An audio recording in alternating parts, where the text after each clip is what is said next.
hapon po sa ating lahat mga kabayan. Pinapuntahan natin ni Jacoy doon, no? Pinatingnan natin yung bahay ni Tate Arsenio kung nandoon siya, no? So nandoon si Jacoy ngayon, yun pala nakita natin si Tate Arsenio ay galing doon, no? Hindi ko alam kung saan galing yan. Basta biglang lumusot na lang dyan at ito nga, pauwi siya, no? Kasi sabi ko sa kanya noon ay Tatay Arsenio, pag hindi kayo nagbago at pag lagi pa rin kayong lashing, ay talagang hindi na ako babalik. Tuluyan ko ng i-cut off kung ano man yung binibigay natin buwan-buwan sa kanya, no? Kasi medyo nagtampo ako dahil tuwing dating ko ay lasing, no? At hindi na niya naalagaan yung bahay, napakakalat na sa loob ng bahay, no? At sa madaling salita mga kabayan, bumalik siya sa dati niyang gawi.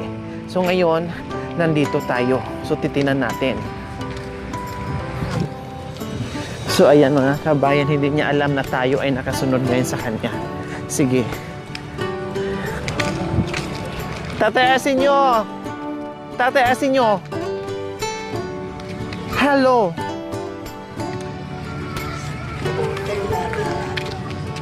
Si Jacoy galing po sa inyo.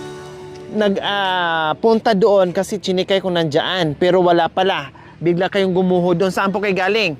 Sa uling? Sa ulingan doon. Nag-uling kayo? Namulot lang nanay. Namulot ng?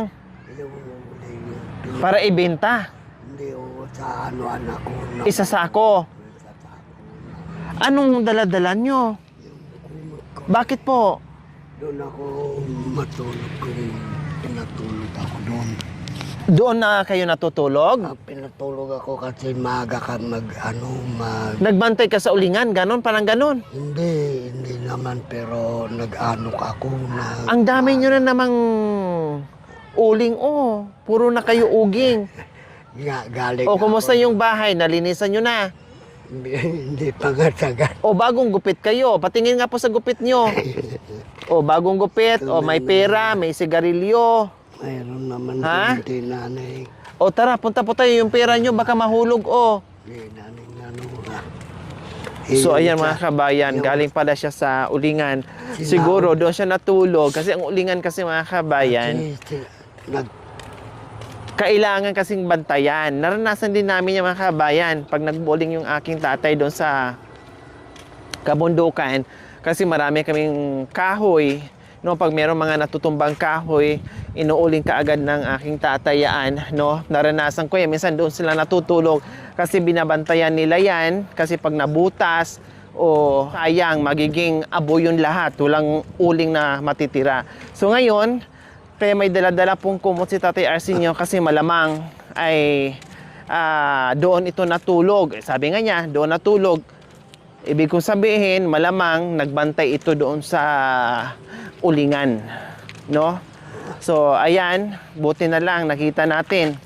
Si Jacoy galing dito, si Makoy naman nakita niya si Tatay Arsenio na biglang gumuho doon. So, titinan natin, no? Kung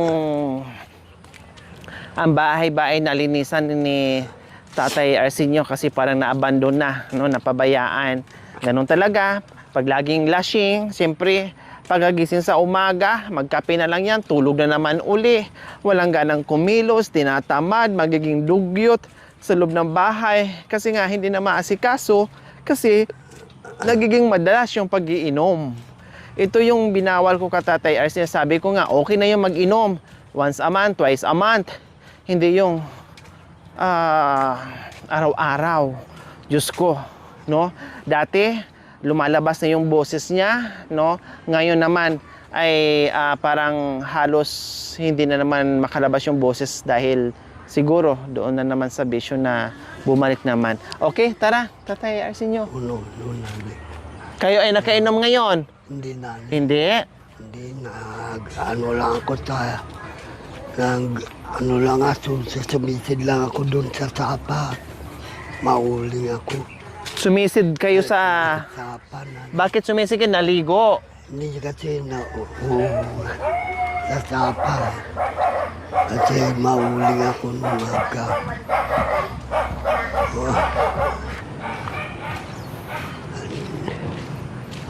doon na lang tayo, nanay. So nandito tayo muli sa bahay ni Tatay Arsenio. Yung likuran naman pala ay nung nakaraan, madamo ito, no? Masukal yung damo. Ngayon naman ay nabawasan niya dito ng ng damo. O, papasok po muli ha. Nanay, Kung ano nangyari, Tatay Arsenio. hindi pa ako nakapukuan dito. Hindi nyo pa rin po nalinis, Tatay Arsenio? Hindi pa ako nagpuan, nanay. Pero dito pa rin po kayo natutulog. Oo, pagka... Anong nangyayari po, Tatay Arsenio? Bakit na basag po yung lamesa nyo? Noong nakaraan, buo pa po yan. Ano, nanay, yung nagwala yan, inano niya. Sinong nagwala? Yung si gumawa nito. O bakit? Anong nangyari? Birthday kasi yun dyan. Linabas yung anak ko. Hiniram. Oo, naning tapos nagwala yun. Nag-away silang mag-asawa. Bakit pa ito inano, nano? Sabi ko, babayaran na lang sa amin. Ayun din pa naman. Bayaran. Naku, ayan po, nabasag. Galit nga ako, naning. Galit nga ako. Tapos pati ito, nabasag yung lagay ng pinggan. Ano nangyari? Yung mga kwan, siguro. Ha? Yung mga daga. Inaano naning yung... Tapos ano nangyari din po sa foam nyo? Bakit naging ganyan na po? Hindi naning talagang ganyan. Ha? Talagang ganyan na nung buhatong binili po natin? Hindi naning managkuhan na kasi. Tapos yung Durabox nyo, nasira din. Ay kabayo. Ayan po, Ano ito, nanay, sinusi ko. Hindi ko mabuksan, nawala ko yung susi. Nawala ko yung susi yan. Nanay. Nandito na yung pinggan. Pinggan na po ang nakalagay dyan. Hindi na damit. Kasi ang damit wala na. Ito damit. Ang pinggan dapat dito sa ginang pinggan. Nandito na. Tapos yung ito, ano na nangyari sa mga kalderong bagong bili natin yan? Bakit naging uging-uging na, mga kabayan? Naning yung kuhan kasi ng ko, pinanggagatong ko. Opo, tapos itong mga kahoy na panggatong, bakit nandito po sa loob ng bahay? Kasi bulan naning hindi ako makakakuha. Nasaan na yung kusina nyo dito sa likod? Dapat doon nakapatong. Hindi nyo kasi na naalagaan, Tatay Arsenio. Masasayang yung bahay natin. Magbibigay tayo ng bahay, magbibigay tayo, magpapabahay tayo kahit kapirasong bahay. Kung hindi naman din maalagaan, and then back to zero, wala na ring mangyayari.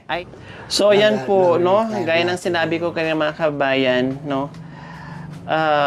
Pag yung paggawa tayo ng bahay, no? Kung hindi naman din maalagaan, masisira lang naman din kasi kulang din sa alaga, kulang sa distrate kung paano maalagaan nila. Yung magiging masinop sana sila sa bahay na pinagkaloob sa atin ng mga sponsors, and then parang ang mayayari pabayaan, hindi maasikaso, and then ending after a year, no, ay back to zero sila sa dating gawi, no? Sayang. And then, pag nasira, pag wala ng tirahan, syempre, saan na naman titira? Wala na. And then, hindi na natin alam kung makakuha tayo ng sponsor uli. Tulad nito, akala ko nga nalinis na, naayos na, kahit natanggal sana yung mga dumi-dumi, tapos linisin yung mga kalat-kalat, no? Nabawasan lang yung masukal dito na damo, mga kabayan. Siguro nabunutan ni Tatay Arsenio. So ngayon, ganito, no, halos hindi pa rin nabago, mga kabayan, yung loob ng bahay ni Tatay Arsenio. Ganun pa man, sabi ko nga, lahat na nabigyan kong pabahay ay bigla-bigla na lang akong sisipot at i-check ko. So far, mga kabayan, ito lang naman yung problema natin ngayon. May iila na hindi marunong maglinis sa loob ng bahay, no, hindi nagiging masinop sa loob ng bahay, pero hindi pa naman dumating sa punto na na-experience natin na may nagbinta ng bahay, isa sa mga nabigyan natin. Wala pa naman po, lahat nandiyan pa din. Yun nga lang, hindi na nabinta, yun nga lang ay napabayaan. Kumbaga, hindi lang sila nagiging masinop o nagligpit man lang. Hindi naman natin kailangan malinis na malinis, no? Hindi naman natin kailangan kumikintab sa linis. Yung kailangan natin ma-maintain yung bahay, malinisan. Kasi pag ang bahay ay hindi nalinisan at napabayaan, natural, bubulok yan, no? Kung hindi natin magawa ng paraan kung anong gagawin natin na para hindi masira yung bahay natin, natural, masisira yan. Ganun po kasi. Okay, o kumusta naman po kayo? Ilang gabi po kayo natulog doon, Tatay Arsenio? Mga dalawa na. 2 gabi. Buti naman tamang-tama, papunta kami dito at kayo naman ay pauwi din. Oo, pauwi nga ako nanay. Saan kayo natutulog? Doon lang po sa tabi ng ulingan? Oo, nanay. Doon kami na. Kundi nilamok na kayo at nilamig na kayo doon sa labas. Kaya nga ito may kumot ako. Kasama ko yung manugang ko, may luna naman doon. Ay, doon kami naangakuan na lang. Kasama ko yung manugang ko doon. O kumusta? May bigas pa po kayo? Yung huli naming punta dito. Mayroon pang binili ko 1 kilo na titira. Mayroon pa kayo masasaing. Mayroon pa 1 kilo nanay. Yung ulo nyo, yung pera mahuhulog po dyan. May kape, may tank. Parang anong juice po yan? Patingin nga po. Yung nanay. Yung juice. Ay, kape po ba? Oo. Kape. Akala ko ituklak. Kape nanay. Kape. Saka yung yung... O bagong gupit nga kayo, nagpagupit nga po kayo. Tama Oo, yun, kasi nanay, haba-haba ng buhok nyo. Nagpagupit na ako. Oh my gulay. Parang yung sitwasyon nyo po ngayon, Tatay Arsenio, parang yung una nating pagkikita. No? Yung una nating pagkikita na talagang nabihag mo ang puso ko, naawa ako sa inyo. Sabi ko nga sa inyo, kahit may binablog ako noon, in-stop ko muna saglit dahil baka ako kayo ay aalis, hindi ko na kayo mahabol. Kaya sinundan ko kayo. Yun pala, ipapunta kayo sa ulingan. Oo, nanay. No, in-stop ko muna yon at kayo muna ang inuna ko. Baka ako kasi ay aalis na kayo. Pero nabago sana yon, no? Nagtuloy-tuloy, nabago sana yon, naging okay hanggat nagkaroon ng bahay, no? Tapos ngayon parang bumalik na naman sa dating gawi o bumalik na naman sa dating itsura ni Tatay Arsenio. So yun ang nakakalungkot, no? Nalulungkot ako kasi imbes na okay na kahit papaano ay guminhawa na, no? Kahit papaano ay hindi na tulad dati yung buhay, pero ang nangyari ay bumalik sa dati. Yun ang mahirap at nakakaawa tingnan na naman na makita mo na gano'n na naman ang buhay ni Tatay Arsenio ngayon. Di ba po? Okay, sige Tatay Arsenio, ganun pa man, may dala-dala kaming biyaya sa inyo. Okay, ayan Tatay Arsenio, may bigas na po kayo ulit dito, assorted groceries, no? At magbibigay pa rin ako ng pera, pambili-bili nyo ng ulam, hindi pambili ng alak. Bibili ng yosi kung merong extra. Siguraduhin, pagkain, no, ulam. Sabi ko nga, pwedeng uminom, pero kahit man lang once or twice a month, no, kung talagang hindi mapipigilan, kung talagang hindi may iwasan, huwag dalas. Mapigilan nyo po, pero halos punta ko dito ay nakainom po kayo. Kaya ako ay nagtatampo sa inyo na hindi na rin ako nagpakita dahil sayang naman kung tuwing punta ko dito, hindi tayo magkakaintindihan. Kung mayroon akong sasabihin sa inyo, oo lang kayo, no, dahil nakainom kayo. Hindi nyo natatandaan kung ano yung mga sinasabi ko. Kasi lasing na kayo, nakainom na kayo. Di ba po? Ayun, nanay. Kaya dapat pigilan nyo at gawin nyo talaga na yung pag-iinom nyo na maiiwasan nyo. Once a week na lang or twice a month.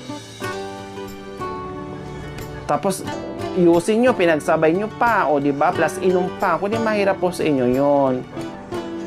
Ba? Tapos plus uling pa. Pag-alala mo sa akin. O ako'y nag-aalala sa inyo, sa kalusugan nyo. Pero kayo, hindi naman din kayo nag-aalala sa sarili nyo kung paano. Paano kung tulong ako ng tulong sa inyo, kung mismong sarili nyo ay hindi nyo rin tinutulungan. So, anong magagawa ko? Anong mangyayari? Wala akong magagawa. Kailangan tulong ko plus tulong nyo rin sa sarili nyo. Tatay Arsenio, ha? Oo, nanay. Binibigyan ko po kayo ng chance. Pero sa susunod, kung ganun pa rin, ay hindi na naman ako babalik. Ayaw ko na rin po. Hindi na ako, may ano na ako, nanay, may pagkain ako, may ako. Lilinisan ko ng may ito man. May pagkain. O sige ha, asahan ko po. Kailangan pagbalik ko po ulit dito, hindi ako magsasabi kung kailan. Kailangan malinis na. Lilinisan ko lahat, nanay. Tapos yung lamesa nyo nasira. Yung Durabox nasira. Yung mga gamit wala halos. Okay, sige, yun pa man mga kabayan, nandito pa rin, hindi pa rin natin natiis mga kabayan. So titingnan natin sa susunod. Nangako siya, nangako si Tatay Arsenio na malinis na niya ito, ayusin na niya. So titingnan natin mga kabayan. Doon ako magja-judge, doon ako magsasabi kung babalik pa ba tayo dito or hindi na. Okay? So malalaman natin. Bigyan natin ng third chance. Okay? So ayan po, dito na kami Tatay Arsenio ha. Oo, nanay. Okay, sige. Oo, nanay. Makikita tayo muli. Sabi nyo, balikan ko, maglinis ka dito, ayusin nyo po ito. Okay? Oo, Okay, sige. Bye-bye po, Tatay Arsenio. Opo, sige po. O, bye-bye po, Tatay Arsenio. Ang pera, ibili ng pagkain, hindi alak. Ha? Kung mayroong extra, bili ng...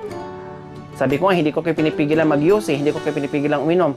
Pinipigilan ko lang kayo, wag magiging madalas. Kailangan, sakto lang, alalay lang. Kung hindi nyo na talaga maalis yung bisyo nyo. Kasi pangit, katulad nito, ano na nangyayari, pati bahay apektado. Masira, pag nasira to, wala na, sana kayo titira. Balik kayo doon sa silong, sa dati nyong tinutulugan, sa dati nyong tirahan, sa silong ng bahay nyo, sarili nyong bahay, pero sa silong kayo natutulog. Ganyan ang mangyayari sa inyo sa katagalan pag hindi po kayo nakikinig sa akin. Wala na rin ako pagka nasira ito. Hindi po. Mamamatay na. Hindi nyo po ibig, kaya pala ang ginagawa nyo na hinahayaan nyo lang masira yung bahay, hindi kayo nagiging masinop kasi alam nyo, total mamamatay naman ako, mamamatay na ako, hindi ito masisira, mamamatay na ako, kaya hayaan ko na lang, ganon. Hindi naman sa bahay. Paano pag nauna yung bahay kasi sa inyo? Kundi, balik kayo doon. Matagal ito, nanay.